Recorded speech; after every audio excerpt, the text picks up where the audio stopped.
Hello there, welcome to the Moola Files. I'm Ross Kenneth Erkin, personal finance editor at The Street.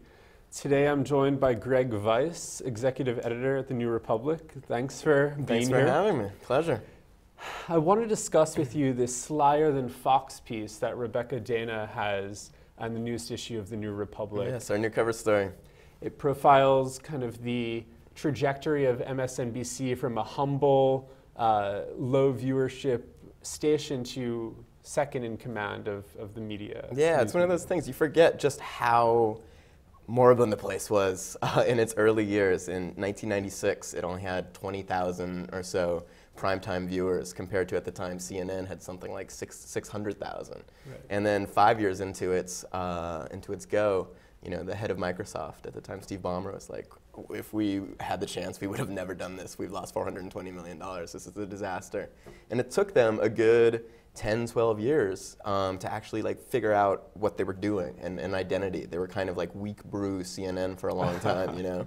And then they stumbled into this liberal identity, and they've picked up on it. And now, you know, they're not at the same level as Fox, but they're pretty darn close. Sure, and or closer than they've been.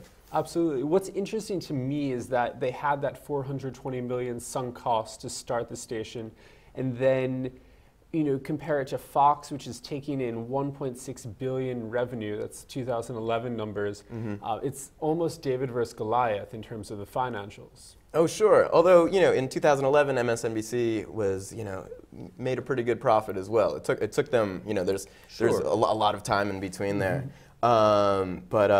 No, it's one of the funny things though is that Fox is a big deal within News Corp. You know, News Corp really needs Fox News to do well.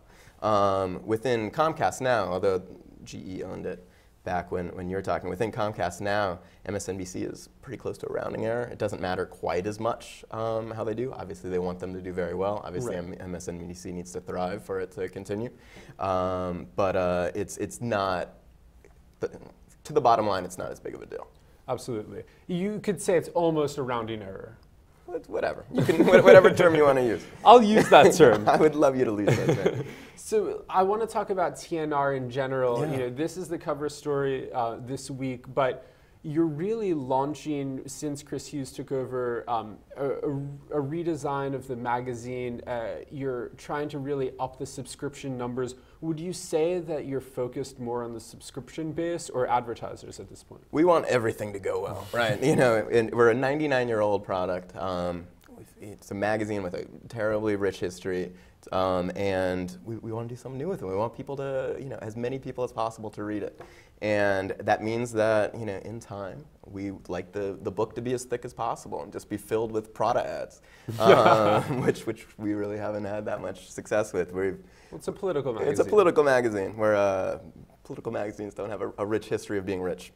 But you know, right now we're mostly focused on the subscription model, just to up those numbers and you know, to give people, you know, both the you know, to get the print magazine, the iPad, the web, you get it all for one thing, for one price, and it's a cohesive brand. That's what we're trying to create right now. So. Absolutely. Yeah.